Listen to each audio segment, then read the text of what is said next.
Oh boy. Wow. It's been a while, hasn't it? It's been a bit too long, but let's see if I can remember how to do this. Let's see if I can start this up again and see how this goes, shall we, folks? Thank you. Welcome. Bienvenue. Well, no, not venu. It's noche, right? Night. Why am I mixing French and Spanish? I don't know. Like there was a war at one time going on between that. Folks, hello, welcome. It's Friday or whatever day you are listening or watching to. It doesn't matter. It's all the same at this point because time is irrelevant. It's a construct created by humanity just so we can watch more Doctor Who, right? No? Fine, whatever. This is the Hungry Bleak podcast. I am Antonio Pomadas, the aforementioned Hungry Bleak, and thank you for joining me. Look, it has been a hellacious time. You all know, well, actually, you might not know. My life changed a lot over the last year. A lot of things going on, unfortunately, but things are on the uptick, and that's great. That's wonderful. That's what we want to hear. We want to hear progress. We want to hear good things. But you know what else we want to hear? We want to hear about food. We want to hear about comics. We want to just have fun. It's Friday night. I'm not turning up. I'm already in my pajamas. I've been in my pajamas for about 2-3 hours. So this is my turn up. This is our turn up. If you're at home, if you're not doing anything, you're chilling, you want to just hear some fun stuff, you want to have some good time, then come with me. That's basically it, folks. Today is not a special day. It is not a special episode for a particular topic.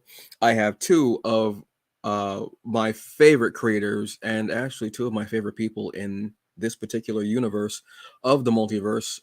I think in another universe we might be fighting for a throne, like a Game of Thrones things, except with black folks. I don't know. One of us is probably Aaron Dracarys or Dracar Noir to cause a fire. I don't know. I'm rambling. This is what happens, folks. I'm out of practice. This is what's going on.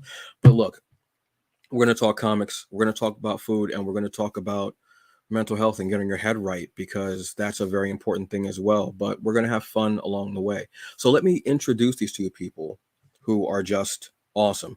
First up, look, acclaimed artist, writer, a hip hop enthusiast, and my food buddy. We have eaten, and I mean eaten.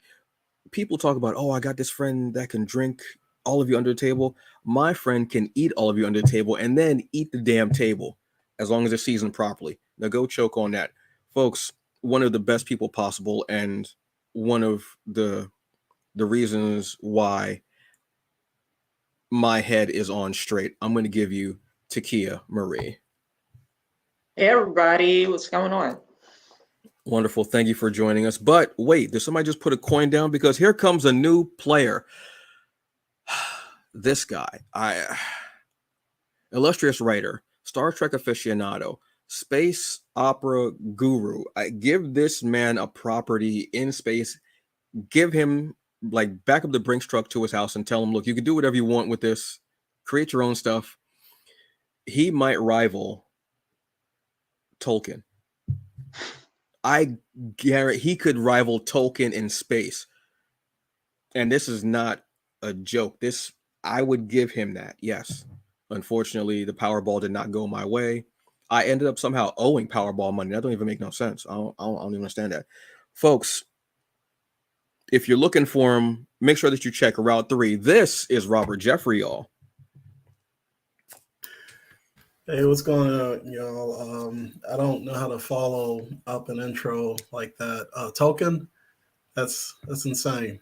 That's a little crazy. But true.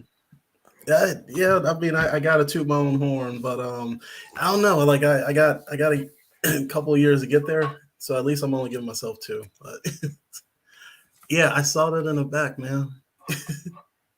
Yeah, who did that That's cover? awesome. That cover's fire. I It don't is know. fire. Oh It's like I'm surprised it didn't literally like burn in your hands because it's so fire, as the kids say. Check the mug. I was gonna say you were kind of you are flexing. You're flexing on with the cup with the comic book, and then it's like I'm associated with some of the flex in some ways, but then also the cover is Takeia flexing, right? Everything's just being flexed right now. So I know there's a lot of flexing going on in these rooms. I appreciate the flex. Is there enough room in there for your flexing for what you're doing? The cover is diabolical. The cover is just. Yep. Takeia does one of the best, like jumping off of a building, like that motion. The way you do it is.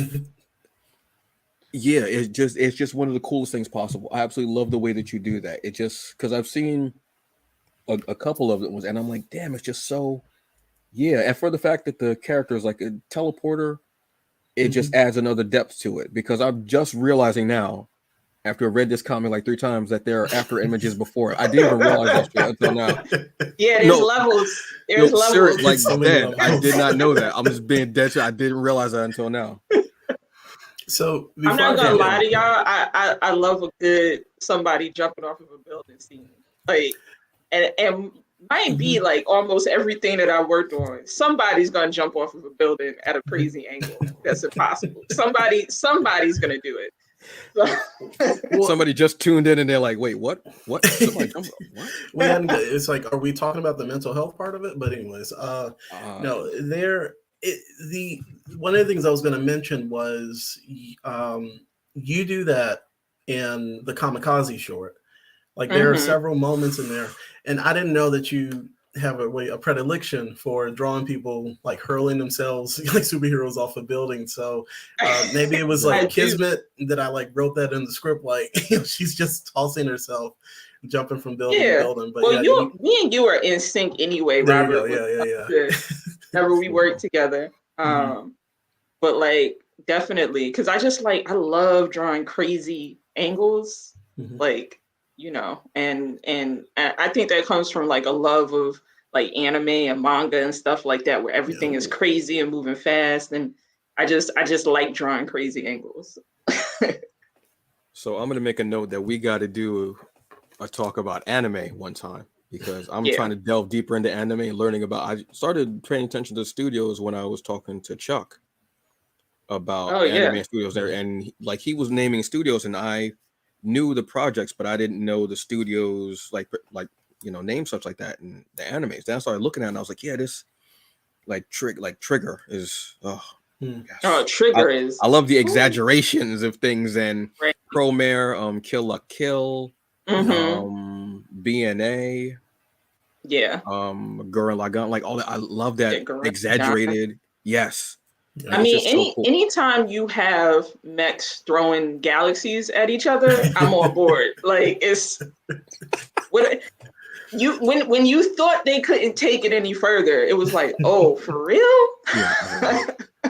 Possibly the best sentence I think I've heard all week. I'm gonna be honest with you, because I didn't think I was going to hear mechs throwing a galaxy. So I can shut it down, folks. It's a wrap. It's over. The internet can shut it down for the night. Take the night off, internet. All right, so comics. There are a lot of them out there. I feel like there's 3 new Kickstarters every day. I think I'm putting money into all of them. I feel like, but I love when I know what creatives are reading, what they're taking in, and what's going on. And both of you have got a couple of comics that you want to talk about. I got a couple of comics I want to talk about. First one I want to get out of the way, because there's also a story that goes along with this, is something is killing the children. First of all, if I'm thinking of horror and like with children, unfortunately, Tinian has this way of terror. Like when you read a Tinian story and you say that there's a child, you go, oh my God, this kid is gonna go through hell. This kid is gonna go through everything. Something's killing children. The Closet is his newest one, I want to say. He also has been working on DC versus Vampires, which is a maxi series event where it's basically just the superheroes versus vampires. That's kind of the title. Something's killing children. It's in the 6th arc, I want to say. The 5th arc trade just was released. One of the best horror comics, horror action, maybe. I definitely call it an action horror comic for sure. that you want to read. Have you read any of this one, Robert? No, this is one I keep hearing about, but I haven't had a chance to check it out. That we're not gonna. There's also a spinoff series called House of Slaughter, which goes deeper into the different masks because the hunter is basically there are different houses all over the world. I want to say, Yeah. and the houses will have different masks. There's white, black, blue, red, and and green. emerald. Emerald, yeah. And each one has a different job duty as far as the house goes.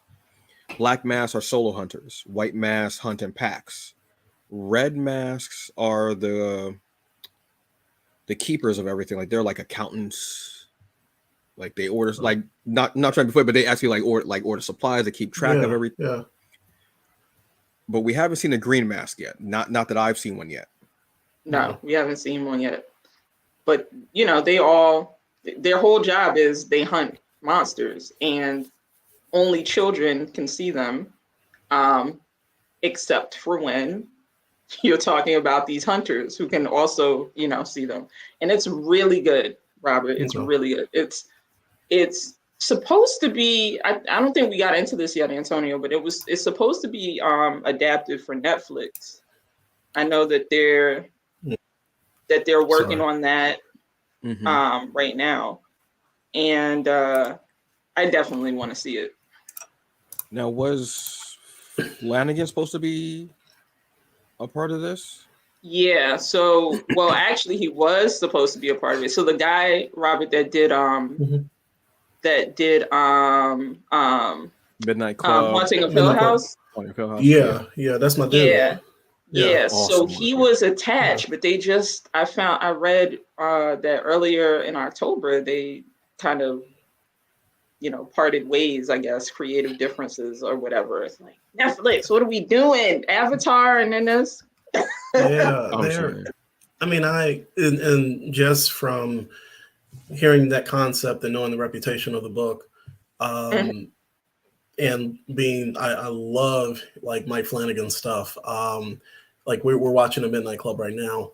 That sounds like a perfect pairing. Like I haven't seen him handle action, and it sounds like that would be a major component of it. But I mean, like if you go and pull up any of the stuff that he's done for Netflix, they have his section is called the Flaniverse. Yes, thank you for noticing that. Thank you. Yeah, the Flaniverse. So it's like it's to the point where Netflix has, they're like 3 or 4, 5 shows deep with this guy right now. So it's like that's surprising to me to hear that they're like, nah, this ain't gonna be the one. So it's like for the thing he's absolutely a fit for. Yes, which has me like concerned. Well, I mean, Netflix has been tripping as of late, you know, like over the past few months or the few years with questionable, you know, series cancellations, which that's concerning to me that they're looking at this property, which is it sounds like it's very popular, it's very good, but it might be one of those things that we get an awesome first season, and then Netflix is like, we need like 5 more reality shows, you know, so we can bring in, you know, just, you know, money. But yeah, I get kind of antsy now when I hear an indie property is being adapted for Netflix, because there's a good chance you might not get anything outside of a really like fire first season. So hope maybe it might get shopped somewhere else. You know, that might be to its benefit. But you know, I mean, I don't know. I'm hoping that it gets the full run to tell its story. So I hope so too, because it's a really good comic. And I think you'd really, from a writing perspective, you'd really like it. As soon as I type in something, it just popped up. It just popped up on my.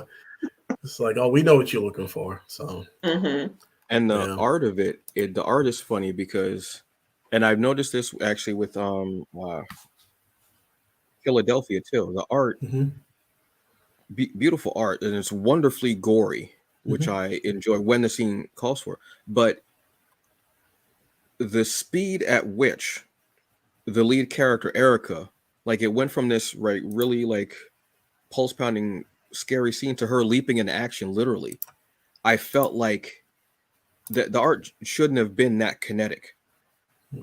And I felt like she just jumped. I literally was watching her jump because it was like the page was like, one thing, then it was just her leaping into action literally. And it caught me off guard. And I almost got a jump scare from the way her art was, that it was jumping, which means a lot to me when the art is kinetic like that.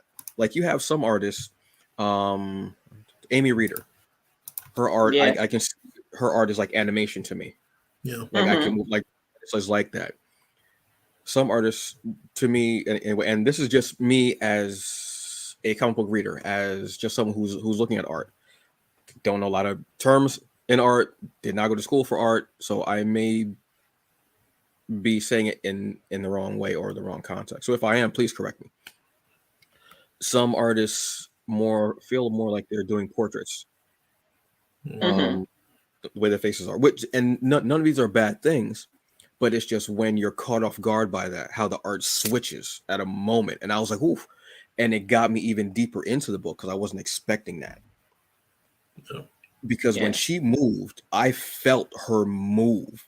And she had a machete, I think, in her hand. And she went all in on this fight. And I was like, it's not what I expected the fight to be. And that made me go, okay, I need to read more of this.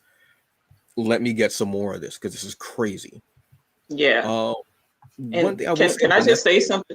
Yeah. Oh, sorry. I was just gonna piggyback off of what you were saying about the art. Like, it's it's like one of those books that kind of like the writer and the artist, they just go so well together because the art style is very gestural. Like it's not like super detailed or anything like that, which is not to say that's not a bad thing. Like it's very gestural because it's an action horror comic.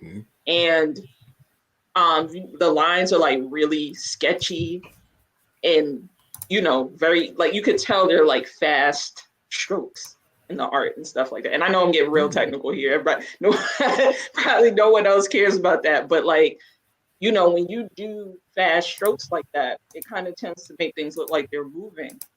So I really like the choice of art. So this is just one of those books that it's like everything comes together so well. Yeah, it's one of those that I don't know how I feel about it, I almost thought for some reason that it should go on AMC. Yeah. Or be AMC Plus. Because I'm starting to get away from the mindset of Netflix. Because I've been watching a lot of AMC Plus. Interview with a Vampire. Yes. Give me all. And I've been watching a lot of Prime. Don't need to watch that. Prime has been getting my attention. The Peripheral has been interesting. Oh, I started watching that too. It's so good. So I'm looking at those streaming services now. Still watching Netflix, but I'm looking at them going, this would be more their style. This feels more like them. This would be cool for them. Netflix, not so much. Also, like Robert was saying, the track record. I'm afraid of that. I'm still salty about Altered Carbon. I know it was like 9, 7, 10 years ago. I don't care. I hold a grudge. I am a short, bald black man. I will hold a grudge. I don't care. Cannot stop me. Yeah, but for some reason, I was really thinking that would be more of an AMC thing because you can say pretty much anything on AMC apparently now. And you can say, but if you put on, let's say AMC Plus, Shudder. Yeah. I think, because I don't think that Shudder has anything like in the horror action space. I think they delve into like horror sci-fi and straight horror, but nothing really along the lines of like think of like, well, I was gonna say if Blade had a TV series, he did have his TV series with Sticky Fingers, but if they decided to do like like an action horror, that might be the best place for it. It's like the thing I love about the streaming services, and I think that's kind of what you're getting at, is that you have these different niches within niches or niche. I do write for a Mm. living, y'all. I just don't know how to speak. But you have a station. You basically have options, where you don't have to worry about if you were only limited to network TV, pay cable for like HBO, Mm. and then like the USA Network where you would just watch Suits. So now you have all of these streaming services, which are, and we all talk about this, they're battling for content. It's like it's to the point. So if it doesn't work out on Netflix, you'll find a home for whatever it is because somebody will want it. The property just has to be popular. It just has to have those numbers as far as sales and eyes and all of that, and they'll give it a chance. And Netflix used to be that. I think it still is that to a certain degree. But as fans, you get, like I said, tired of watching something for one whole season, and then you turn around like a couple weeks later and hear that it's canceled. Like we just found out that Sandman is going to get renewed. Even after Yeah. it had like that week of not week, but like a month of being like very popular, and Netflix dragged his feet with that. So yeah, I'm hoping, like I said, if things don't work out for Netflix on something that's killing the children, that it does find a home, as far as for being adapted, because like I said, everything I've heard about it is pretty good. And even looking Yeah. at the preview artwork, it is very stylized. It actually wasn't what I was thinking it will look like. And I don't know, for some reason I thought it would just be kind of like poppy with like bloody Oh yeah. swaths of blood that's just like hitting you in the face or whatever.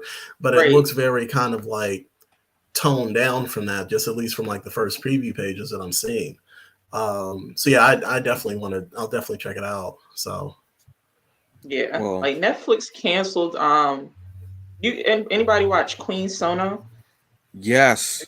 Watch that? is that They renewed it and then reneged. mm, I was like, what? Because I just remember randomly one day, like, oh, when's this coming back? Because who put me onto that? Oh, Mike from Nerd Soul. mhm. He put me onto Mm. that. And then I was like I really liked it. And then randomly I was like, okay, I know it's been renewed, but I haven't heard anything about it. And I looked it up, it was like in a stunning reversal, Netflix it's Damn. canceled. I was like, oh my goodness, really?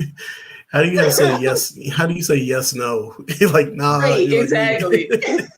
for a whole TV show. And No. imagine, was that the one? Was that the secret agent one? Like Yes. okay, yeah. So Yeah. Yeah, and and took like place from in South South Africa. Africa. Mm-hmm. Yeah. I think I watched like the first. I had to finish it up actually, but from what I saw, I thought it was pretty good. Yeah. Yeah, that series is really cool. Like they between, because I think that and Shadow came out around the same time, and they're both set in Africa. Okay. Mm-hmm. They have one that came out a couple weeks ago called The Brave Ones. Oh, I haven't watched that yet. That one's You actually pretty cool. okay? It's on It's my watch list. yeah, this young girl in Africa, these bands, something like that. She ends up, I think the gist of the story is I'm on like episode 3. They're like 40 minutes or so, so not like Mm-hmm. very long. She end up getting the abilities of a goddess, and there's someone else who wants these powers because they want them to try to save their son who's sick. But this person is kind of like an evildoer, but trying to do what's best for themselves, but also trying to care for their son. Mm-hmm. So it's this kind of I hope that probably won't. I hope it gets a second season or something else along with it. I don't know, but yeah, Queen Sono was just so cool. It was so damn good. I really enjoyed Yeah. the hell out of it, and it's less than 10 episodes. I want to say, was it 8, maybe Yeah, I 9, think so. Okay. I think they had about like that. a pretty short first season, but it set up a lot of good things. I like that it wasn't like what's the word I'm looking for? Like it wasn't a whole lot of just the strong black woman trope going on. There was Yeah. actual like she was flawed. You know what I'm Yeah. saying? Like she was very flawed, Mm-hmm. and at the same time being really good at what she does. So I kind of appreciated that. that they took her character there. But I don't know, Netflix, I don't know. I think it's money. Well, I mean, the thing that I keep telling, like Antonio, when we're talking about this in the chat, is like, you don't have to approve every show that comes across your table.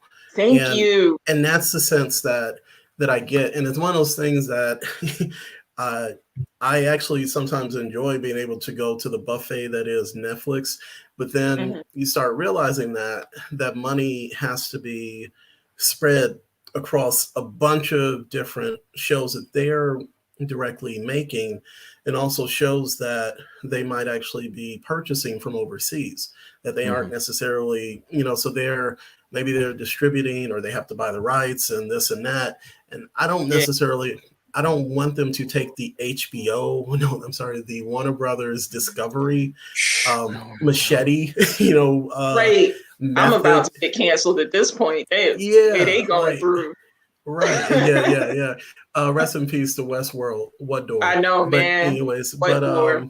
Netflix I think needs to become a little bit better, like targeted. Like they have to, not targeted, but just slow down. Slow down, Netflix. Like we understand that you have more shows than all of the streaming services provided, but it doesn't help if we get your service for like one series and once again it's just canceled.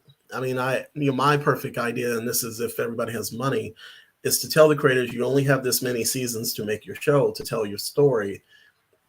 This is what your budget's going to be, and that's it. And this is from somebody, I've never worked in Hollywood, so I have no idea. This is just a fan, but I think that would at least prepare, a creator or showrunner, producers, directors, writers to say, this is all that we got. Let's tell the best story that we can and then get out. And if it hits the numbers that we need, then let's, come out with all of these spinoffs and whatever. But I think what's going to be the true test for Netflix, and I'm sorry, I'm getting so far away from comic books, but this kind of ties in. I think Avatar: The Last Airbender is going to be their true test, because that I think is the show that they want to become their Game of Thrones. It's that large franchise, because that's what, if you notice, they keep snatching the rights to like every popular thing that we've grown up with, and they have not hit as far as like anything as big as Disney with Marvel and Star Wars, or HBO with Game of Thrones. Stranger Things might be that, but those kids are like 40 years old with children themselves. They've aged out of that show. Yeah. And they're so that they need a franchise, and I think that is what Avatar: The Last Airbender has to be for them, because it ain't gonna be The Witcher, because we're getting not now. No, not now. Not now, man. No offense to Liam, exactly. But you're the Hemsworth that nobody was expecting. I'm gonna be real with you. Nobody was looking for you, bro. You're the person we weren't expecting. Like I pray like Michelle Yeoh's new Witcher spinoff does very well, because after Cavill goes, I don't care too much about that world. So anyway, but all this to say, Netflix needs they need a big franchise, and they've been trying to do that for years, and some stuff has hit, but nothing has hit as big as Marvel with Disney, with Marvel and Star Wars on their streaming service. They need a few franchises, and I want to shout out Jabba Chan real quick, because I saw she popped up. Yes. You guys should go check out her merch. She is very good. I need to buy some shirts. And her stream is awesome. Like when she's on Twitch, she's just awesome. And she's one of my favorite people to play Destiny with, because she's random. She's incredibly random. Oh man. But I did of the podcast with her and your lovely cousin, one of my favorite people, Joy, and it was a blast. It was so fun. But they need a few franchises, because they, Netflix, on the one hand, I admire like the way they've innovated. When everybody thought they were going to fail, they just kept finding something new to do. But at the same time, it seems like they're just throwing everything at the wall and seeing what sticks. and a lot of stuff is not sticking. Well, they've been doing well with animation.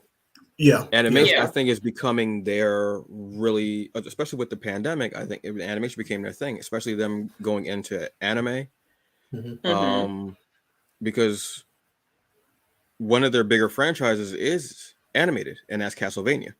Yeah. And they're gonna have another installment with a different Belmont. I think it might be Simon, or it might be I'm trying to think of what Trevor and Nasir's baby was named. I can't remember off the top of my head. And I've seen the series like 9 times because it's that damn good. Yeah. And now that we have someone who was incredibly problematic off of the show, and it still was there, it still was hitting, people were still there.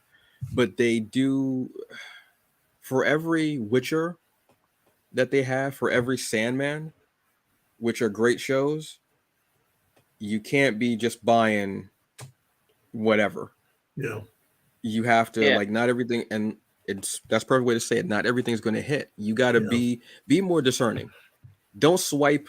What is it, left or right? What is it? The yes on Tinder? I don't know, whichever one. Don't swipe left on everybody. Don't keep swiping left. You got to go, nah, and just kill it. Last thing I'll say about Netflix is stop. That's it. Yeah, just stop. I'm be honest. Just stop. Let us catch up with what's here, please. I'm trying to live. I gotta go to work. I have other than I'm taking that I'm caring for right now. I'm trying to eat a sandwich. I can't. You have 90 episodes of NCIS up. Stop. Just stop. And lower your price. Man. Yeah. So a comic that you wanted to talk about, Takeia, was Strange Adventures. Now this is Tom King property, correct? I'm not property, but he wrote it. Yeah. And I don't know much about Strange Adventures, to be honest with you, like as a DC property as a whole. I kind of just read it because I like Tom King's writing, and it doesn't disappoint. It's really good. How can I explain? It's, the general idea of it, I think, is kind of about what happens when you become a public figure, a superhero who's a public figure, and kind of the evil things that you might do to keep that persona up, and what happens when you convince yourself that you're the hero, even though you're doing the things that you do for the supposedly to better the world for everyone and make everyone safe, is not really that heroic. And I'm gonna leave it at that, because I think saying anything more than that might spoil it. But it's really well written. Tom King is really good, I think, at writing characters and kind of getting into the meat of what makes his characters tick. So that's kind of one of the reasons I keep going back to his Maxi series over and over again. He people might know him because the one I think that really got him out there was The Vision. Yeah. Yeah. I still think about that one. Yeah, me too. Because he definitely showed Vision in a way that I don't think, at least for me, and I'm not gonna sit here and tell you that I'm a Marvel head. Like, I definitely read Marvel, but I'm not a walking encyclopedia when it comes to Marvel. But he definitely wrote Vision in a way that, I think I haven't really seen too often. And that's definitely one of his best books. Probably, I think to a lot of people, probably his best book that he's written. Yeah, between that and Mr. Miracle, because a lot of people were like people were like throwing rocks at each other about Mr. Miracle. Oh my God, this book's so good! I gotta throw a rock at you. Like, that's how good.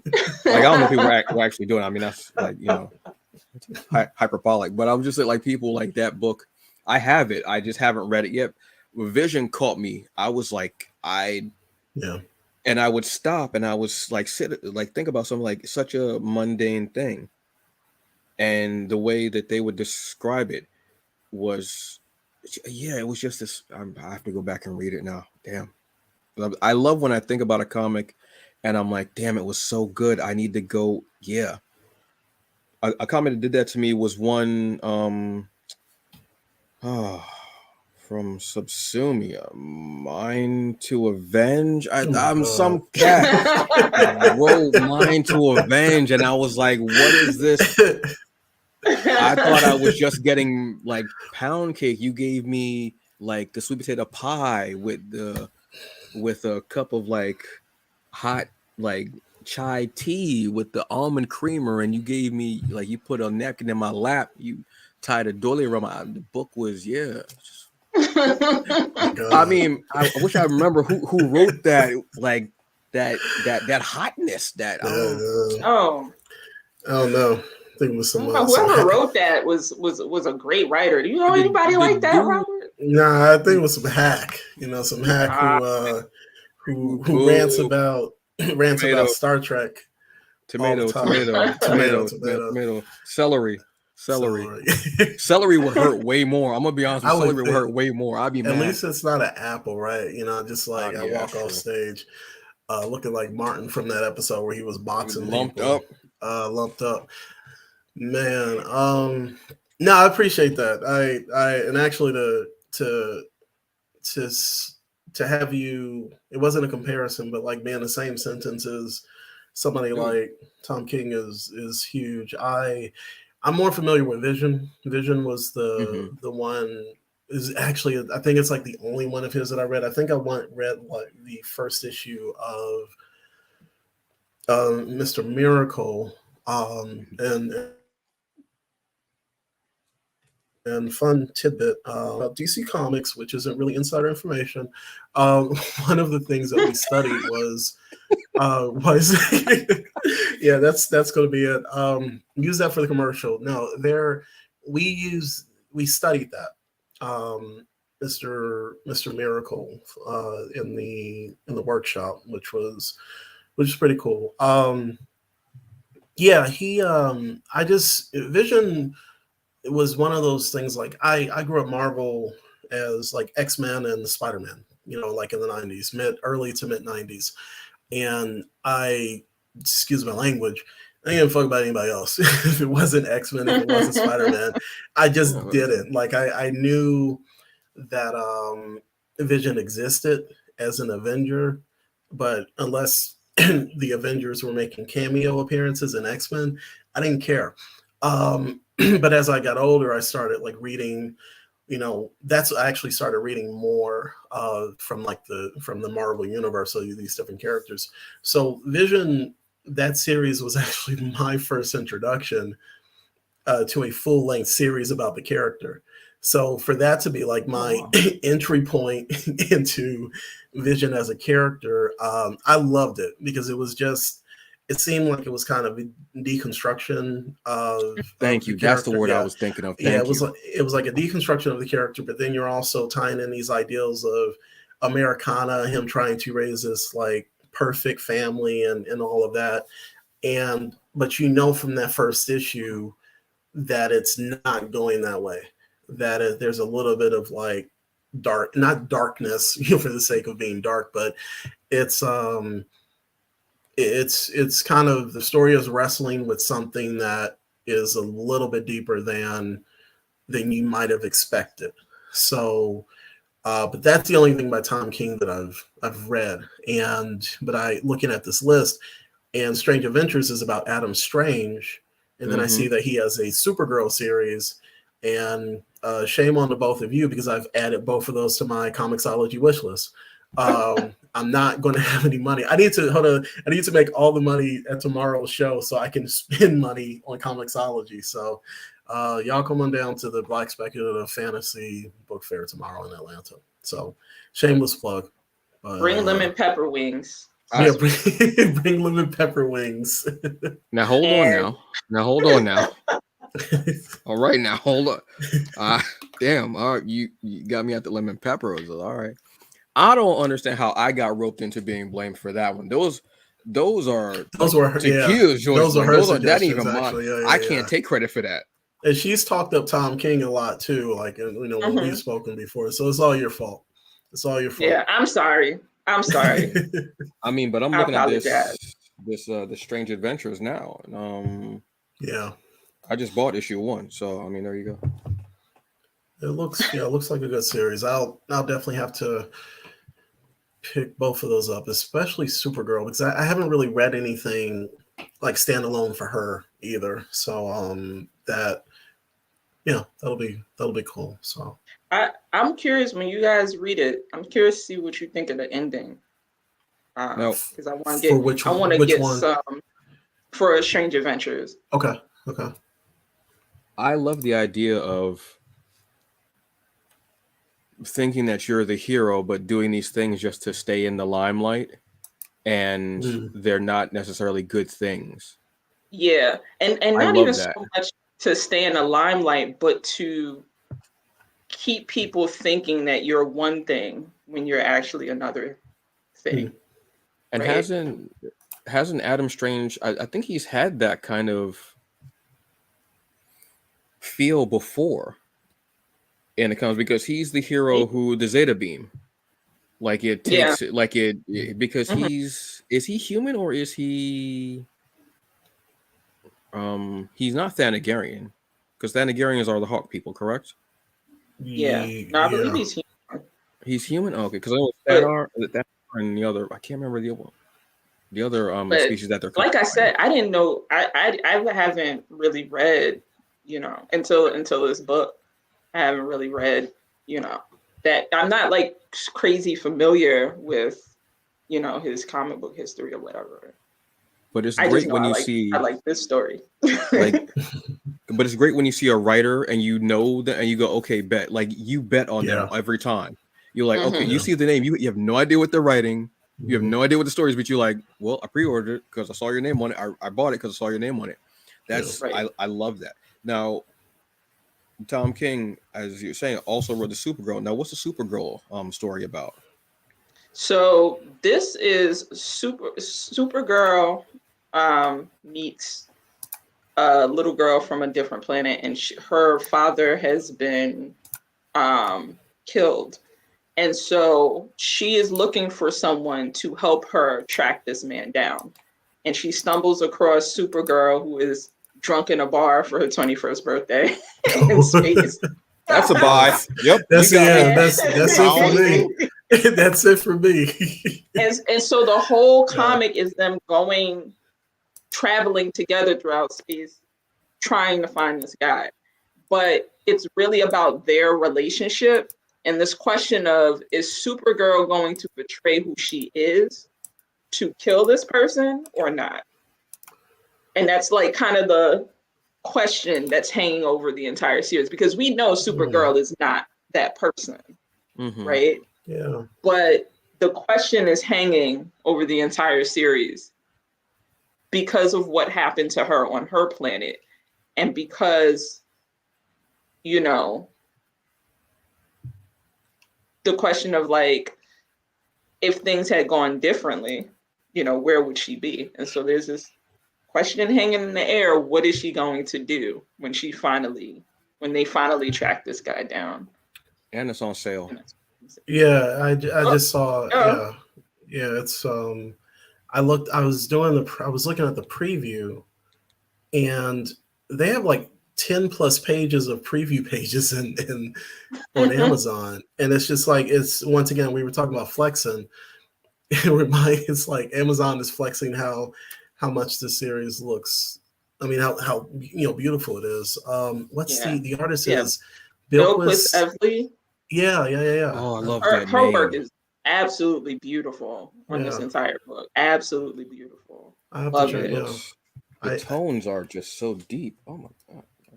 I actually might pick that up before Strange Adventures, to be honest with you, because what I like is, now, and I don't know if this necessarily matters, the series that Tom King does, these like mini series, are they like canon, or are they just allowed to be standalone stories where he can just, kind of, play in the sandbox and do whatever he wants? as long as he, because I know that Vision, his kids actually pop up in later issues of it's like Young Avengers. They wind up on teams. The Champions isn't his daughter like in Champions, Yes. or he's in Yeah. So those characters that were introduced there pop up within the Marvel universe. But I wonder if like the actions, the events that take place in these stories, do they have any effect on like the larger DC universe? To be honest with you, I kind of am the kind of reader that reads DC and Marvel when someone recommends stuff to me. So I'm not like a monthly reader, but I do think that a lot of these are standalone. Okay, and that's even better. Yeah. And I was telling Antonio that's kind of where I think he excels too. Like when he's given a character that he can just do what he wants with, like it really shines. Nice. Yeah, it definitely, because I love that, because we were talking before the show in the purple room, because I don't like green, so I like purple rooms. I don't like green rooms. And how they have like these maxi series where they're like 12 issues, which is a full year, because you get an issue a month. First sector. Sorry. Bet. And I absolutely love the idea of having those series where it's self-contained, it's its own thing. I think DC at one point said, look, we're just going to have stories, and some of them are going to be in the universe, some of them are not. We're just here making these, and that's I think why between DC and Marvel I've been leaning more towards DC, because they're just like whatever happens, and I love that.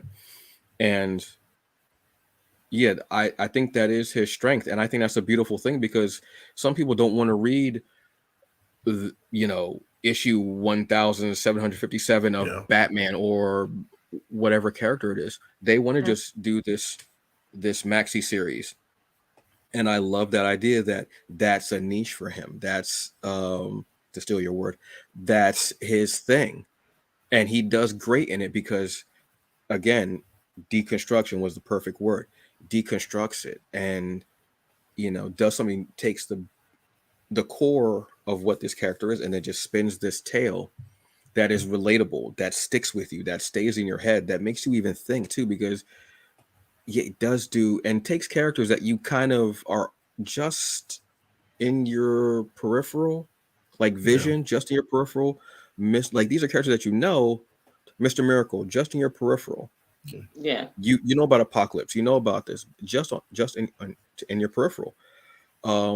Supergirl, a little more in your peripheral because she's super, but still in your peripheral because Cal is standing in front of her. So take these characters and make them the showcase, and make you kind of doubt what they're going to do, or wonder, will they stick to who they are? To do that is just really, really cool to me. So so I definitely want to read, like I said, I bought Strange Adventure because that really interests me. What will you do? How far will you go? And it plays with your head. Robert, you had a couple of comics that you wanted to discuss.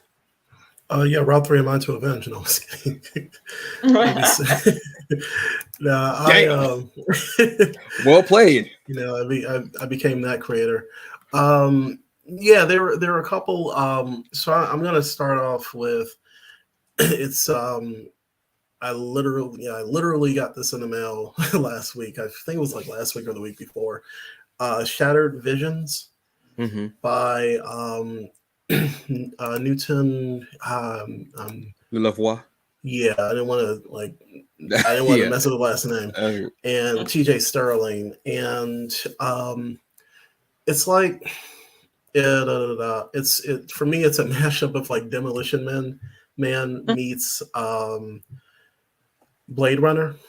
It's a cyberpunk action adventure, more action story about there's this guy who is, and he's an anarchist. He's not on some like Joker type of ish where he's just like mindlessly killing people, but he's trying to mess with or F with a corrupt system that is kind of built up. So like think of like 2016, with everybody who, the man who shall not be named when he came into power.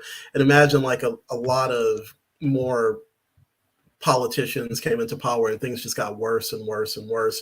And the haves are doing pretty well, and then have-nots are just the worst. So you introduce this guy who's an anarchist, and it seems like he's taken it to the people at the top, but he's slowly learning how to fight on behalf of the people who are like at the bottom of the heap, that we have. So it's like it's a mixture of bloody violence, and this is not a book for kids. I will say that. Bloody violence, classism, racism, kind of, threads or themes of that, and just awesome sci-fi action with a bunch of Black and brown people at the lead of the story. So I've been, I'm a friend of Noonan with Crescent City Monsters, TJ with Alchemist, and Joystick Angels. So they are talented creators, and I believe, give me 1 second because I want to give a huge shout out to the artist. Give me 1 second because I'm gonna literally just have to go to my shelf and get the book.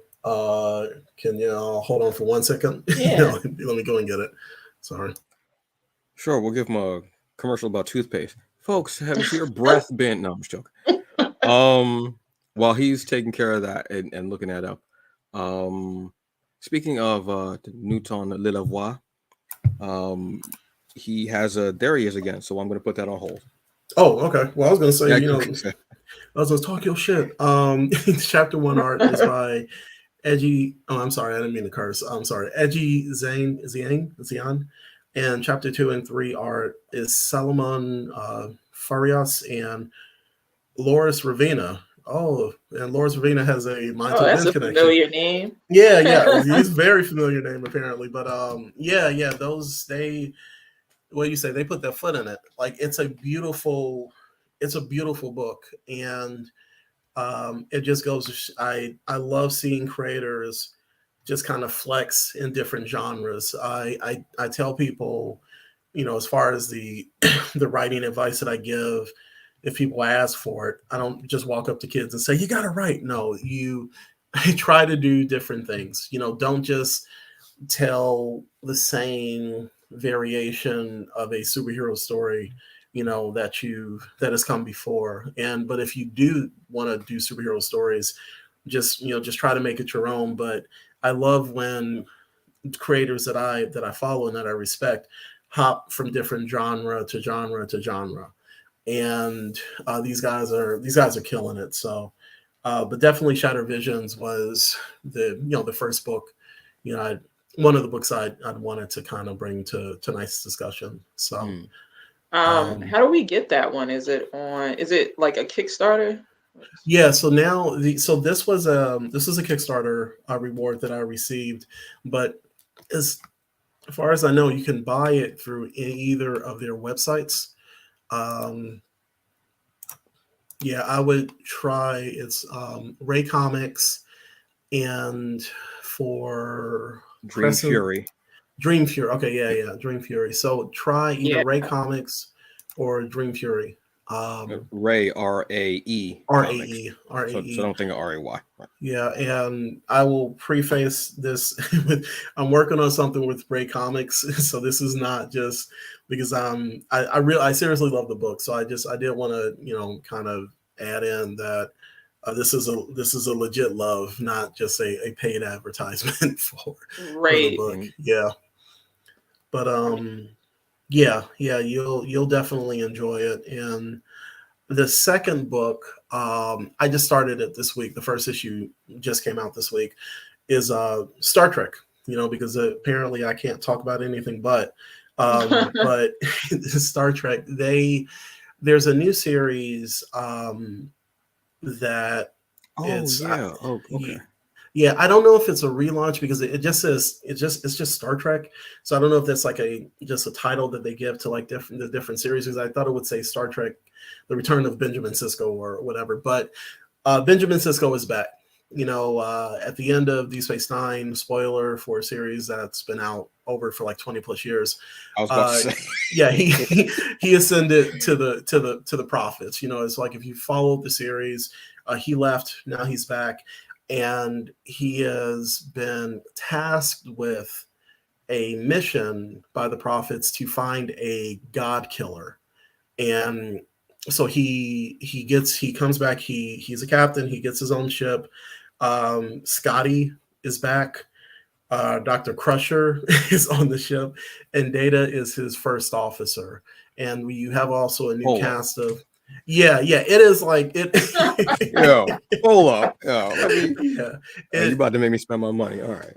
It was worth it. The only thing that, and this is gonna be like because I've been wanting to like discuss this. It's a minor spoiler if y'all don't mind me bringing it up.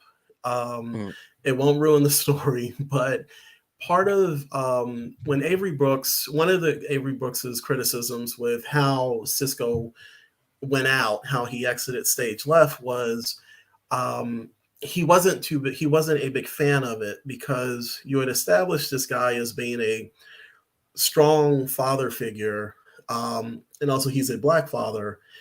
So there's a lot of stuff mixed up within that, especially with Mr. Brooks, because he wanted to have a positive portrayal of a black father.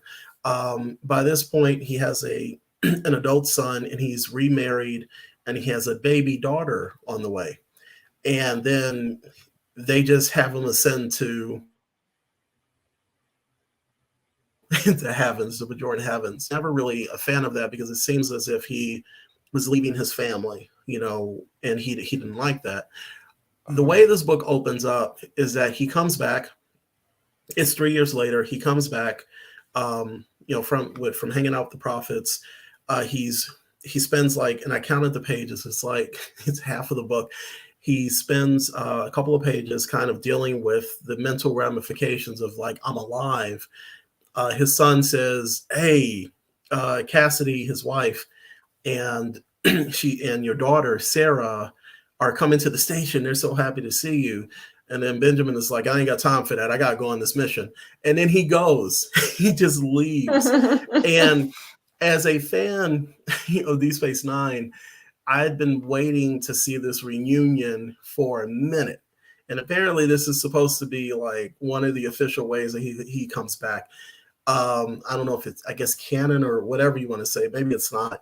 But it's the first time that we would have a chance of him kind of being with his family. And that was a huge thing, at least for me. But also I think it's a huge thing for Black readers to be like, this man, you basically have this, this Black family, the sci-fi family together. But he literally says, "No, I have to complete this mission before I see my family."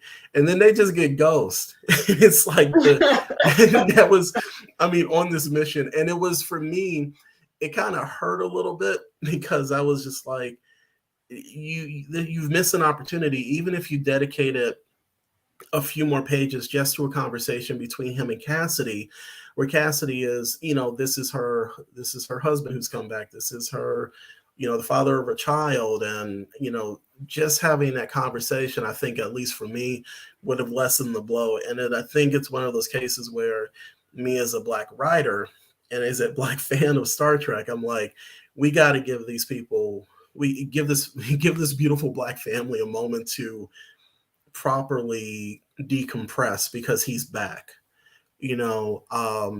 So that was the only, everything else was typical Star Wars. Not Star Wars, Star Trek. Yeah. I'm burning right now, somewhere, Star. We got to shut it down. We got to shut it down.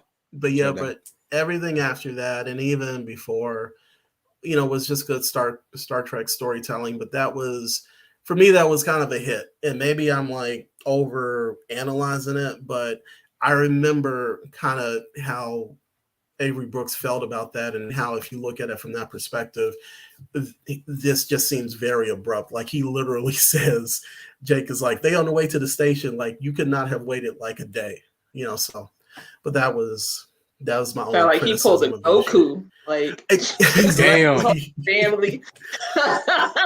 Exactly. The worst father you bringing up. Yeah. Right. Now, what's the time frame between the end of the series, the TV series, and the comic? Like It's what's the time frame supposed to be? 3 years. 3 years. Okay. And this was, I'm trying to remember the series. The woman that Cisco was dating on the show, is this the woman that he ended up marrying? Yes. Yeah. Cassidy Yates. That doesn't track for me. I've actually been trying to rewatch Deep Space Nine, because Deep Space Nine and Discovery are neck and neck for me. Okay. But I've been trying to rewatch Deep Space Nine because it was so different for me. Yeah. It was incredible. Yeah. And the first thing you see is this man leaving the ship as the ship that he was serving on is exploding because of the Borg in the fight. And he's got his arm around his son as they're watching the ship explode. That right there is the focal point of the show. Yeah. This father and his son. And it becomes almost like this Western where he's the new sheriff in town and his son. And he's a very protective father and wants Jake to learn. I mean, everything about baseball and San Francisco. And he's got the ball on his desk, and he loves, and he's a beloved, and he still misses his wife, who's killed. None of that tracks for me for him to leave. And I haven't even read the comic, but that doesn't track for me. Yeah. It just that seems very out of character for Cisco. Yeah. As he is, from what I remember of him on the show. Yeah, it was just weird.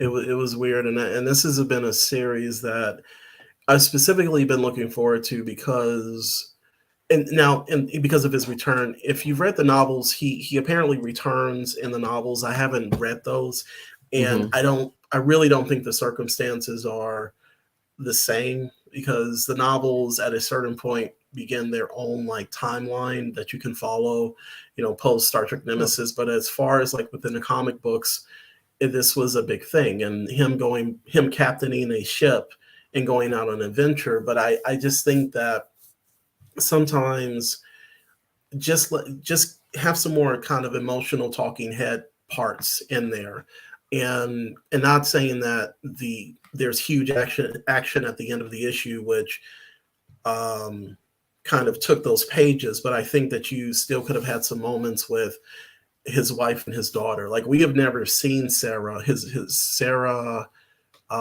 Cisco on TV and animation or whatever, and that would have been a big thing. So I understand there's an obsession with going to completing the mission, but it was just, as a reader and as a writer, my mind starts going. Like, I just like, if you had let me kind of write just these few pages, I would have killed, or at least would have tried my best, because I think there's so much emotion wrapped up in there that even taking from how Avery Brooks felt about his character leaving, that could have been tied into that scene if it could have been allowed to breathe or even be seen. I've been waiting to talk about this for a couple of days, but yeah, it's weird because like I kind of had like a visceral reaction to it. I was just like, no, this is not. He doesn't hear that his family's on the way to the station and then just go. So, but yeah, that just seems weird to me. Like I do actually want to rewatch the series now, just because I'm remembering how much I love the character and I love this group and it really was like a Western, because how you see a Western and you have all these different people that should not be getting along. They're just there because they really might have no place else to go, or it's just a motley crew and they come together. But that doesn't track. A couple of comments I wanted to discuss real quick. One is flawed. There are two issues out so far. I didn't realize that the description of this was pretty much Frasier meets the Punisher. Wow. First off, I know. First off, It's the lead character is a black female psychiatrist. We have not had those three things together in any property I can think of when that's the lead.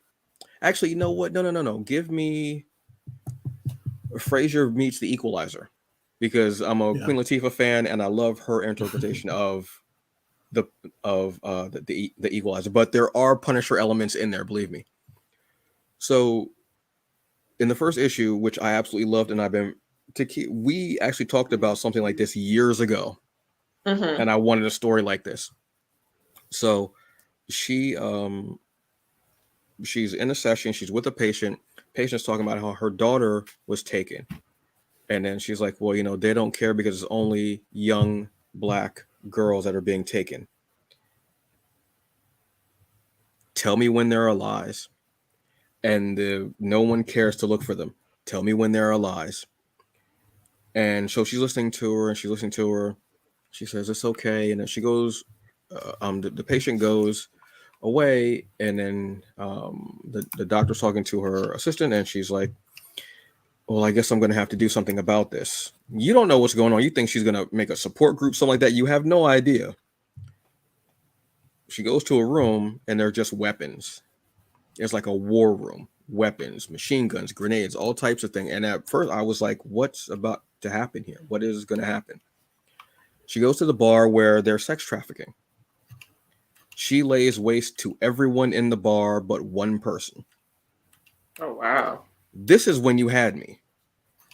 Again, black female psychiatrist running up in this bar and taking everybody out. Love it. Guns, knives, hands. She is laying waste. And she kills this sex trafficker. And I stopped reading right there and just basked in the glory of all that carnage and all that righteous vengeance. I loved it. Then you find out that there's more to the story, and it starts taking almost like a bit of a horror supernatural turn to it. I absolutely love it. It's, again, I love revenge stories. I love this twist on it where you can almost give me like a Dexter too. Bit of a Dexter vibe to it. This is Chucky Brown, who I'm a fan of. Love his work, but sometimes his stuff goes unsung. And like he had a book a couple years ago, I want to say, called On the Stump. Yeah. Oh yeah, I read that. Yeah. I loved it. It was so cool. I don't know if it's going to be coming back. I hope it does. But this right here, Flawed, is awesome. I love the fact that you have in the first issue, we're talking about young black girls and brown girls being taken, and no one was looking for them. No one cared to look for them. And I think the traffickers even make mention of, well, no one's going to look for them. Yeah. Unfortunately, yes. And then you have her just going in there, laying waste and finding out what's happening to these girls and taking these cats out left and right unapologetically, like a hot knife through butter. And I loved every minute of a punch, kick, everything. The second issue, it goes more into the end of the first issue, which, like I said, takes kind of a horror supernatural turn, sci-fi mix to it. I absolutely love it. The art is beautiful. Same artist who did On the Stump. I'm trying to remember his name. I hear mad clicking, so I think Robert might already be looking it up. Francesco Prinzi. Thank you. Yes. Schiappara. Yeah. Wonderful. Just beautifully done to go from a serene setting of complications with the therapy session, and then to go from that to the war room where you're like, wait, what? Just to ramp up from that to taking out a room full of these guys. Absolutely loved it. It's only 2 issues in, so you have time to jump in. Obviously, great. Next one I'm going to talk about, as a pro wrestling fan, Do a Powerbomb. This is from he actually, before this, he was more known for, I want to say, Wonder Woman Dead Earth, and I want to say Murder Hawk. from Image as Uh, well. yeah. And what was the other one he did? Like, I'm trying to Yeah, there remember. was, yeah, I'm trying to remember because his style is very distinct. His art style is very distinct. So when you see it, you go, oh yeah, that's definitely it. Um, Do a Power Bomb is it's like a wrestling, it's like an ode to wrestling fans. More so I would say Japanese wrestling, like New Japan, Old Japan, AEW, like that type of wrestling. Not so much WWE, but you will get some W stuff in there. Basically, it's a story of this wrestler Mhm. who is like the female. She's like just a strong, I want to say Japanese wrestler, amazing. And she has this rival because in wrestling, sometimes you have a rival. You have rivalries that go on for years and years and years, and they're wrestled all the time. And it's intergender wrestling. So she's wrestling a guy, and there's a slip when they go to do a move, and she dies. Mm. If you've ever watched wrestling and you see someone get hurt or someone get really injured, it's one of the most heartbreaking things ever, especially to witness it. So you cut and you see her daughter. Her daughter is training to become a professional wrestler. She's in the dojo. She's doing her thing. Her father's like, I don't want you to be a wrestler. You know what happened to your mother. Please don't be a wrestler. So I'm going to be a wrestler. All of a sudden, you find out there's this guy who loves professional wrestling. Turns out this guy is like an interdimensional guy. And he brings together this tournament of wrestlers. And you make a tag team. And when you win the tournament, you get one wish. You can, and it could be anything. She wishes to bring back her mother. Mm-hmm. The only person she can tag with is the person who killed her mother. Yeah. Wow. Oh, wow. So they tag together because he wants to bring her back too. Because in this comic, it's known that wrestling is predestined. Kayfabe. Mm-hmm. It's predestined. But the interdimensional guy doesn't realize that. He thinks wrestling is real because on all these other dimensions, wrestling is real. Like it's an actual combat sport. So they have to actually learn to work together and actually realize to let go that these are actual fights. Like a couple of them are actually to the death. Tag team moves everything. If you are a fan of tag team wrestling, I'm talking about FTR. I'm talking about the Young Bucks. I'm talking Gorillas of Destiny. I'm talking about Lucha Bros. Oh my God. Proud and the Powerful. Yeah. The New Day. You're going to get tag team moves like that. You get a lot of humor, and the story has a very depth to it and storytelling, which is what wrestling is. Professional wrestling is storytelling. My key thing is always tell me a story, whether it's by storyline or whether in your match, tell me a story, a good story, I should say. Tell me a good story, because you can tell me a story and it could be a bad story, but tell me a good story. It's only going to be 7 or 8 issues. It's on issue 6, I believe, right now. If you're a wrestling fan and you read the letters in the back, you'll want to go back and watch matches that you haven't seen in years or matches that may be new to you. I absolutely love this comic.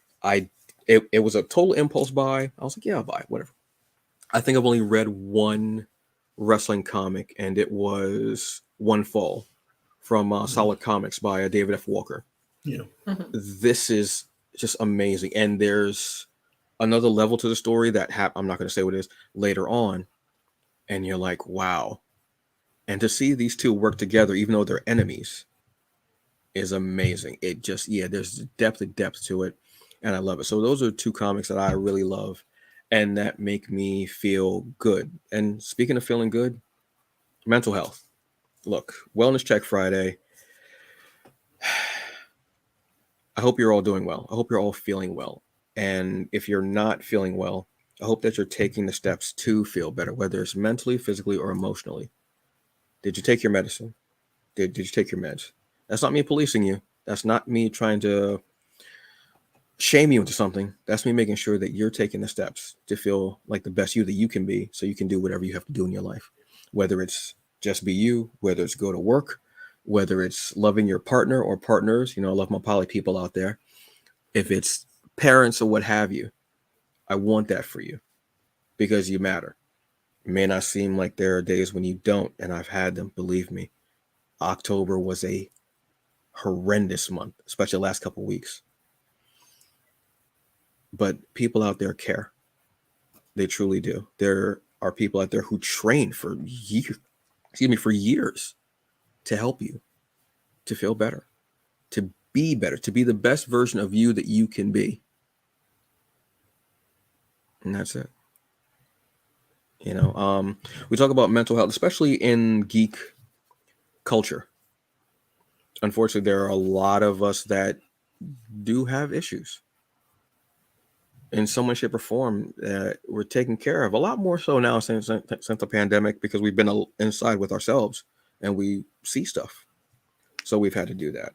And I know there's some that was near and dear to Takeia, you know, just to speak about this.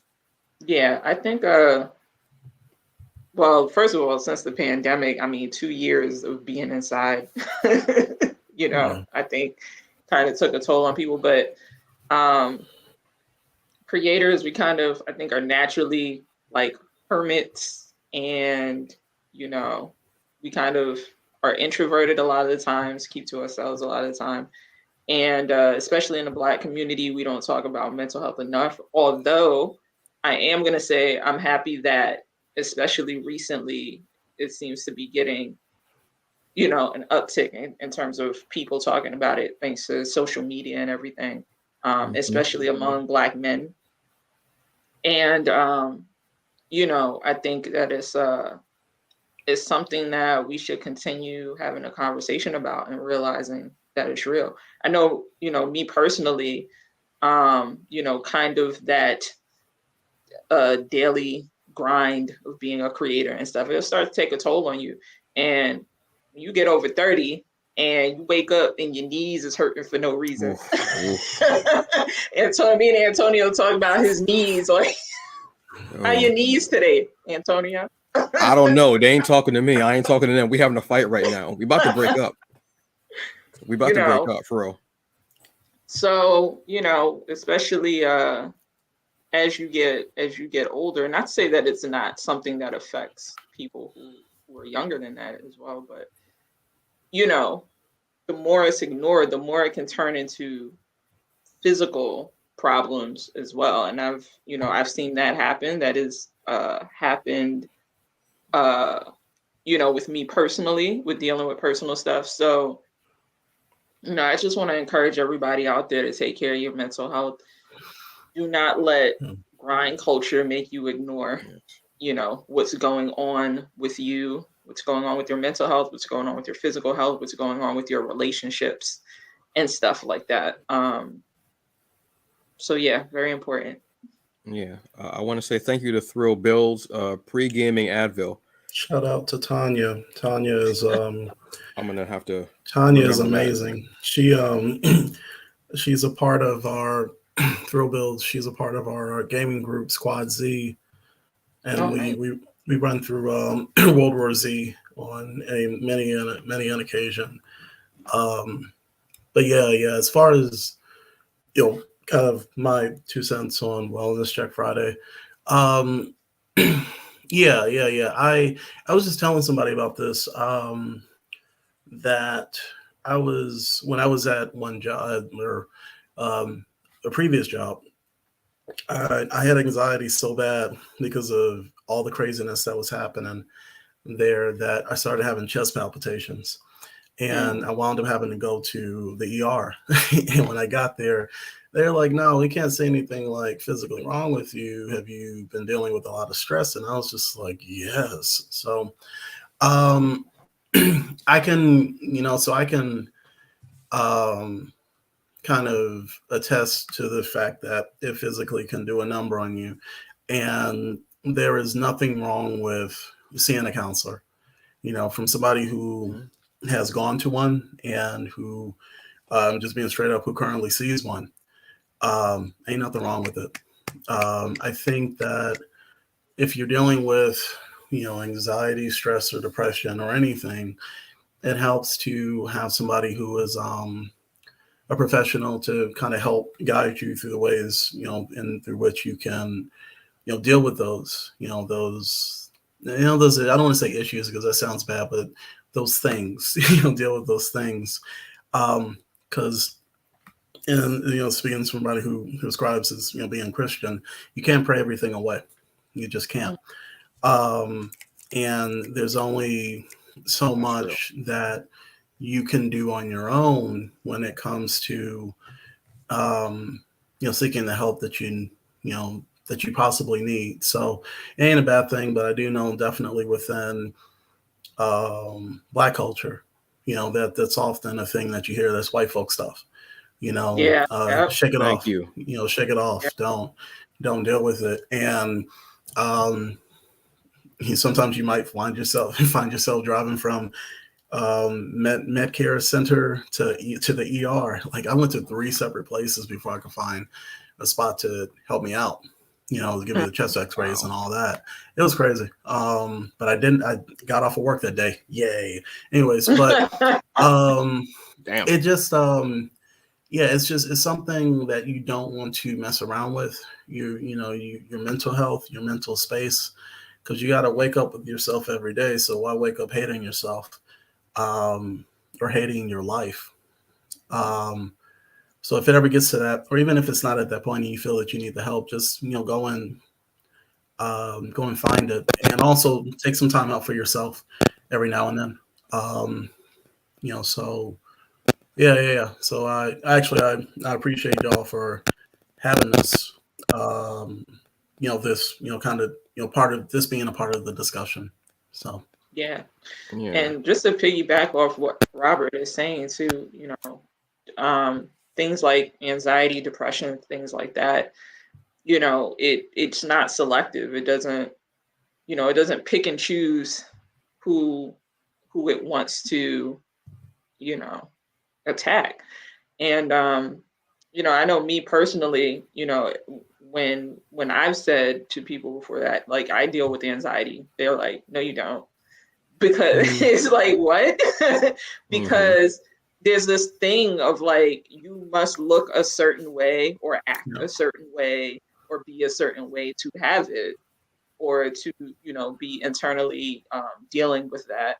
And, I would just say, you don't have to look a certain way or act a certain way. There are plenty of people who have functional anxiety or who have functional depression, and you would never know it. Like they are just very able to, walk through life and interact with people, and you would never know it. And then, they go home and, they're having trouble coping. And it's not helpful to put a label on who gets to have it and who doesn't. So, if you're a person who's dealing with that, don't let anyone tell you that it's a white problem, or that you don't look like you have it, or, any of those things, because it's absolutely ridiculous. The important thing is for us to deal with our mental health. And in the Black community, anyone who says you don't look like you have it, or you don't have it, or, whatever the case may be, think about how ridiculous that is with what we see and deal with on a daily basis since we were brought here. So, who else, to be quite frank, who else wouldn't have, those kinds of issues other than the Black community? And I'm not saying that there are not other communities that deal with that. I'm just saying, why would you ever think that Black people wouldn't deal with it? Just being that, what we've gone through. So I think it's important for all of us, together as a community, to check ourselves on that if we're the ones saying those kinds of things. Not because I don't think it's out of maliciousness, but I think, in our community, we've been taught to just be strong, and that's what we do. We're just strong, and we just get through it. And, I think we're at a point now where we do have to start taking care of ourselves and taking care of each other. I mean, it's very important. I remember lying in bed, like maybe 10 years ago. I remember lying in bed with a former partner, and I couldn't breathe. I was like, it was like maybe 11, 12 o'clock, and I just couldn't breathe. I was like, I had to get up, and they were like, "Are you okay?" And I was like, I honestly don't know. I went to drink some water and I couldn't, and I had to sit on the stairs. And I was just sitting there. There were like stairs that went up to the bathroom. I'm sitting there, and I'm like, and they were like, "What's wrong?" So I was like, "I can't breathe. And I'm having trouble." And they're like, "Oh, you're just having a panic attack." And I was like, "What?" And I was like, "That's white people shit. What you talking about? What? I don't know. I can't. I'm black. I no. I don't have a panic attack." It's like, what are you talking about? It's like, do you not And see my skin? I can't, like, I am immune to this. and I literally told her, I don't have time to have panic attacks. I'm black. I don't. That's some white people shit. It's a Think luxury. about how wild that is. Like, It's to a say, like, I don't have luxury. time. I'm I'm for black. real. You know what else I got to deal with today? I can't walk down the street. Like, what are you talking about? Like, I ain't got Yeah. to. I can't have a panic attack and have to tell the cops like something's wrong. You know what I mean? Right. And because that was all we knew at that point. So to be a black man and to have someone tell you, no, it's panic attacks, anxiety. And first off, the word panic attack, I was like, but I'm not panicking. I can't breathe. I don't know. But it was wild because I was unhappy at the time that like there were a lot of things happening. And, when I got into it, started realizing what it was and started remembering when I was a kid that I would have these attacks and I would wait till late at night when parents were asleep and it was going on, that I would just curl up into a ball and just try to let it go. Because again, black, I ain't got time. I don't see nobody else doing this shit. So I gotta, do it at night in the dark. You know what I'm saying? Like, that's the mindset. So to have us now at this point where you do see a lot of black men checking on each other, saying, "You good? You all right? What's going on?" Having the stigma go away of it, because a lot of times what you would hear would be, and this would be geared towards black men, and I always hated this. Like, at a certain point, it was said as a joke, and we get the ha he he, but at a certain point, it also became very poisonous. It became very detrimental to mental health when you say, "Who hurt you? Who hurt?" And it was said as a joke, and I'm like, do you want a list? Like, do you get? There are people who have hurt us. So no. So once I started realizing it and talking things out and figuring things out and getting my head straight and focusing and recognizing things, that was something that was a relief off of me, because I was like, okay, this does happen. There are all these other black people having the same problem. Did y'all, like, wow, between that and depression and just going, it was like an exhale moment. I was like,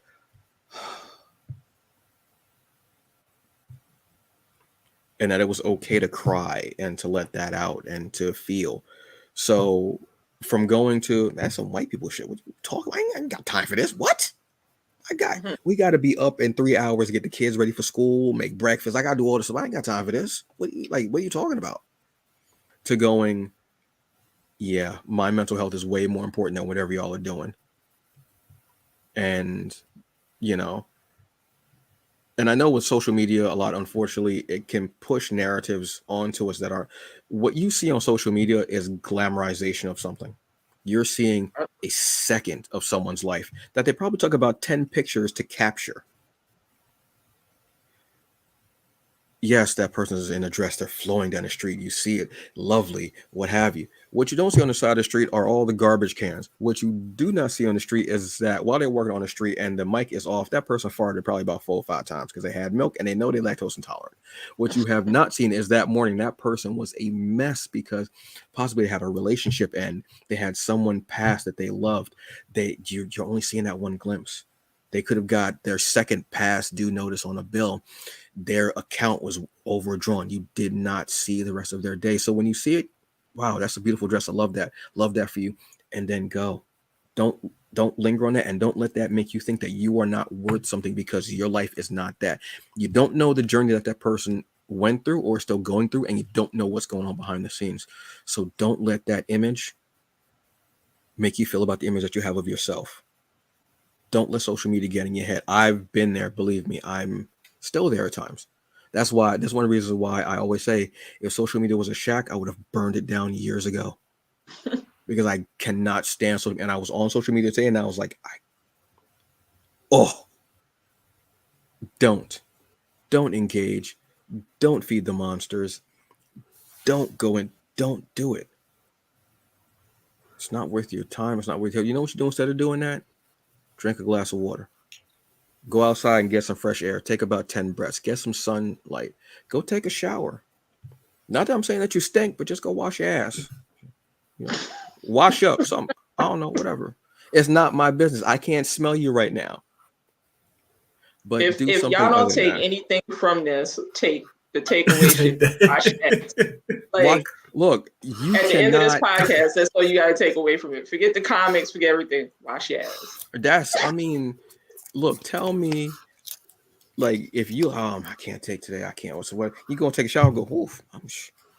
And lotion after the shower, please. Lotion, just yes, ankles, please, lotion elbows, everything. Especially this time of year, fellas. We are guilty of that. I know back in the day, I was not putting lotion on my legs because I was like, I got on jeans. It don't matter. Jeans flaky as hell. Jeans flakier than a box of like potato flakes for mashed potatoes. Legs flaky. You take off those pants, but like flour. I'm saying, like, who is baking up in here? Who is making? What is going on here? But just do whatever you can. Laugh, watch a movie, play a video game. Something. You know what? Destiny helped me so much with a lot of stuff. Mm-hmm. Talk. Mm-hmm. And if you have a family member, a loved one, who you think is struggling and they're going through something and they're not getting help, try to find them help. Or if you don't know what to do, call someone, get in touch with the proper authorities for, like, therapy and stuff like that, and ask them their advice on how to help that person so they can be the best them that they can be. Because sometimes you might not feel like you're like, I don't know, I always say the wrong thing. There are people that can help you to help them.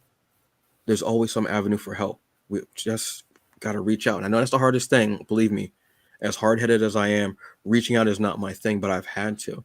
This week alone, I had a very hard, very real, and then very loving, which is not usually the type of conversations I have. And it made me feel better once it was talked out, once it was communicated, once everything was there. So reach out, please. It only takes a second to reach out, and that second can make you feel better for a much longer time, okay? It's not an overnight thing, but trust the process. Because sometimes that's all you can do. Trust the process. Trust the process that's going to make you a better you. That sounds a lot better, right? And if you're not into one-on-one, there's group therapy too. Yeah. For whatever you're going through. But please, take the steps that you can so you can be a better you. All right? On that note, folks, we're going to do one more thing, and then we are going to be out of here. All right? Now, y'all know, we talked comics. We talked mental health. I mean, you would almost think that the show was just called The Bleak, but no, there's a word in there. There's hungry. And, what's on my plate? Look, y'all know every time I love talking about food, I'm hungry. Takeia, I miss us going and just wrecking shop in New York. They see us coming in like, right? Oh, man, just lock up the kitchen. These two. Oh, Lord, don't. Look, y'all know I'm hungry right now. Ain't no reason for it. I'm hungry.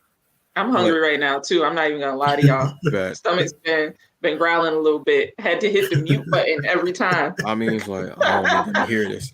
Like, who bleeps a stomach growl? Like you bleep profanity and everything. Who bleeps stomach growl? You think folks just cussing up in here? All right, so where's my plate? This is the part where we talk about a restaurant that we enjoy, we like. As always, I have the restaurant links in the episode description so y'all can go and check this food out because I want you well fed. You know this. So, Takeia, you're up first. Let us know about your restaurant of choice. So my restaurant was Entice in Queens, in Astoria, Queens. Shout out to my friend Dana who put me onto that restaurant when she lived there. You know what? Like they have, so of course, it's a Thai restaurant. Everybody's gonna talk about the pad Thai and everything. My thing is they got some of the crispiest duck I've ever had. And their basil mojito, I don't even like basil mojitos, and it became one of my favorite drinks there. So definitely check out that spot if you're into Thai food. I'll try just about any kind of food. So, if you guys watch this and you have some suggestions, put it in the comments. I will be there. Yeah. You had me at crispy duck for real. Mm-hmm. But the basil mojito? I haven't had a mojito in years, first off. But yeah. And I don't know what made me try it. I was just like, you know what? I'm going to do something different. And I'm so glad I did, because I don't even like them. And it was so good. It was so good. Damn. Now I'm thinking about crispy duck. Oh my God. Robert, take me away from the crispy duck, brother. What you got going on, man? Apparently, I was on mute because my own stomach was growling at the description of that tasty food. So we used to. My wife and I used to go to. There's a Mexican food restaurant in Atlanta called La Parilla Mexican restaurant. So when we moved up to Gwinnett County, or moved away, we found another Mexican restaurant which was in our area, and that one is called Pepe's Mexican Bar and Grill. And my favorite dish of choice is I had to get the exact name, the super burrito.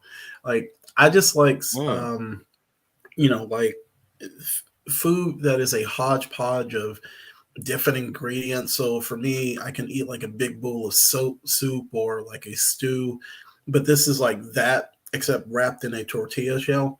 So it's like a bunch of different types of meats, vegetables, grilled vegetables, and it's a very good, decent sized serving of tasty food. You can go to some places and they'll give you like a bag full of stuff, and it's just crap. But this is actually really, really, really good. And their whole menu is actually pretty good. So that's I think like that's my go-to spot, Mexican food restaurant up here. And the next episode that we have, if I'm invited back on, my Korean fried chicken spot. So yes, yeah, that'll be for the next episode. But I was like, let me give a I'm shout gonna need out you to slide in my DMs and give me the name of that restaurant, even if you don't. I might have to fly to Atlanta real quick.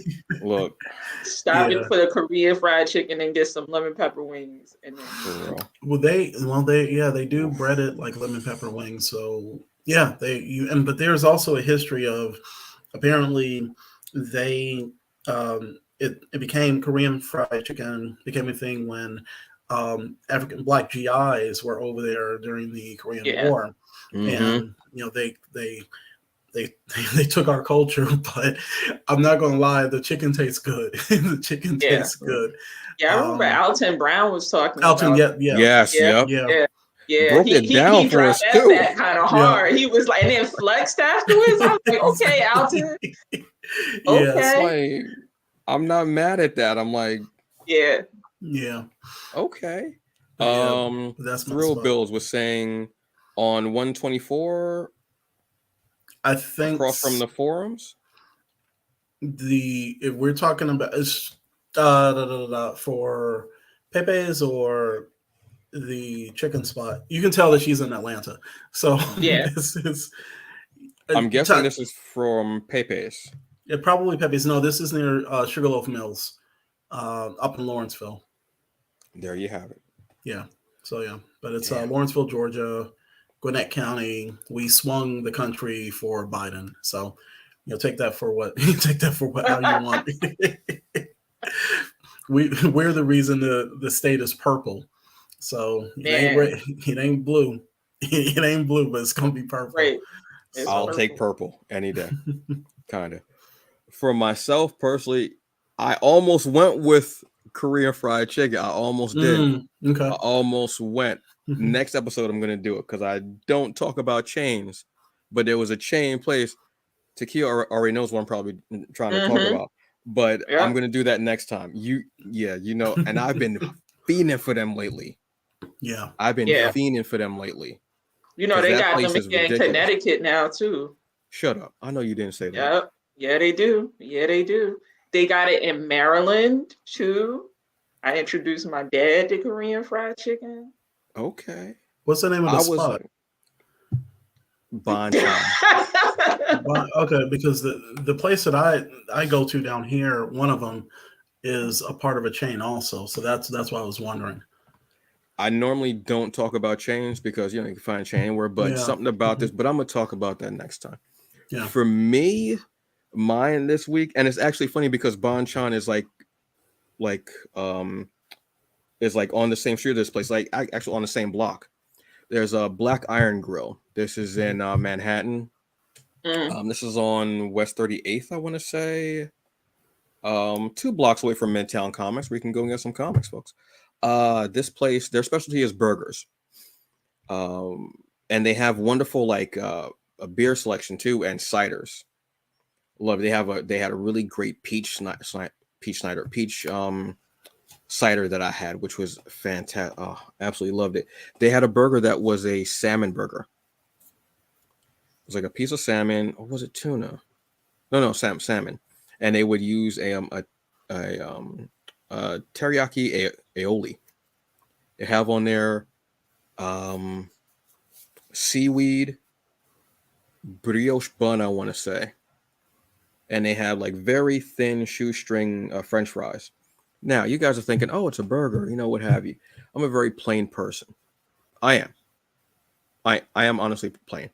I only wear one type of earrings. I wear one ring. Like, this is the only jewelry that you'll really see me wear, and my bracelets. I'm a very plain person. But if you mess up a burger, I need you to get out. There's no reason you should be behind that grill. 2 things, if you mess up, you shouldn't be. If you're a diner and you cannot do pancakes, you need to close your business down. There's no reason for you to be here. We don't need you here. You need to go do something else. A restaurant, if you mess up a burger, you shouldn't be in the restaurant business. You need to get out. That's like me painting houses, and all I do is I just like dig in your yard. There's no point to me being there. You pay me to paint your house, and now you got like 20 holes in your yard. It makes no sense. But these burgers are wonderful, and I love the atmosphere of the place. It's like a small, kind of a slender place, and it goes down in the front. You'll have like table seating. Then in the back, you'll have more of the bar area. I highly recommend it. It's just, and all the different ciders that they do have. Their ciders and ales and beers. I'm not a big drinker now. I think the last time I had a drink was maybe little over a year ago. No, a little less than a year. It was in January because never mind. Anyway, it was a very nice night, and I had a cider that actually was at the Harlem Tavern. Oh yeah, which is a place that I have talked about as far as my food choices.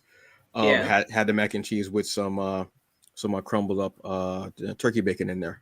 Oh, wonderful. So I really enjoy this place. I love the burgers, and they have a whole selection of burgers too. They have got all types of burgers. They've got beef, they've got pork, they've got veggie, they've got turkey, they've got salmon, all different types, and they have a wonderful selection of cheeses as well. Go check this place out. And like I said, it's a couple of blocks from Midtown. So when you go there, go get your food, eat up, or before you even go there, go down to Midtown Comics, get some comics. So many comics out there, a plethora of comics. Go that I've actually gone to Midtown, or I've gone to anyone, or I've gone to everyone, or I've gone to JHU Comics, any of those comic book shops. I've got my comics. I've gone over to Black Iron. I've sat there, ate, and read. One of the most beautiful things you could possibly do, folks. So with these 3 selections, you have no reason to be hungry tonight. Unless you don't live in that area, then you got to fend for yourself. Or I don't know what you want to do. Eat a bowl of cereal. Make some waffles. I don't know. On that note, folks, can I talk to you for a second? Let me just talk to you for a quick second. We've talked about a lot here today. We've talked about comics. We've talked about mental health. We've talked about food. We've had laughs. We've talked about serious things. But one thing that I always want to make sure of is that whatever you do, you are accountable for your actions. I want you to be accountable. I want you to take responsibility for what you do, for what you say to other people, and how you treat yourself. Accountability is a thing that we don't see a lot of, unfortunately. Nobody wants to say, hey, I was wrong, I apologize. Or there's a caveat, I'm sorry, I did that, but X, Y, and Z. Now, I understand that there are reasons for things that happen, but then there are also people that make excuses for them. Just be accountable for what you've done. If you've done something wrong that hurt someone, whether you intended it or not, because you don't get to tell someone, I didn't hurt you. You don't get to do that. Now, you can be apologetic and say, damn, I didn't, you can hurt that person unintentionally, but you don't get to tell that person that they're not hurt because you did hurt them. And that's something you got to deal with. Whether you choose to apologize, whether you choose to be immature, whatever about it, what have you. But take accountability for who you are and what you are. Just take that second, breathe, and say, you know what? I apologize for that. Even if you don't think you hurt that person, you can't tell them that they shouldn't be hurt. You don't have that right. How are you going to police that person's feelings? Who gave you the right to do that? Now, if you don't want to be hurt by someone, then just act right. Do the thing, what have you. That's what you're probably thinking. Oh, well, if they hadn't done this, then I wouldn't have did that. No.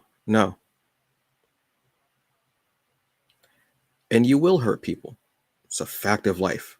Intentionally or unintentionally. It's going to happen. How you handle it afterwards is the true measure of who you are as a person. Accountability. Take it, own up to it. Take stock in it. Apologize. Try to do better the next day. Nobody goes into their day going, well, I'm going to have a shit day. Well, actually, some people do. I'm not talking about them right now. When I go into my day, I try to go, okay, today is going to be the best day that I can make it. Sometimes I win. Sometimes I fail. Sometimes it's a draw. Next day, I'm going to try and do better. Every day is another chance that you get to do better than the day before. That's a serious thing. Now, I know that this is probably seeming, this is kind of a downer. It's not. It's a beautiful thing. You have a chance to make today better than it was yesterday. If you had a great day yesterday, you can have a super day today. If you had a super day today, the next day could be superb. The next day could be supercalifragilisticexpialidocious, whatever expletive you want to use, folks. But that's incredible. That's a gift. Now, if you have a string of bad days, that happens. It's a hurdle. I hope it gets better. If you continuously having bad days, like we said earlier, talk to someone.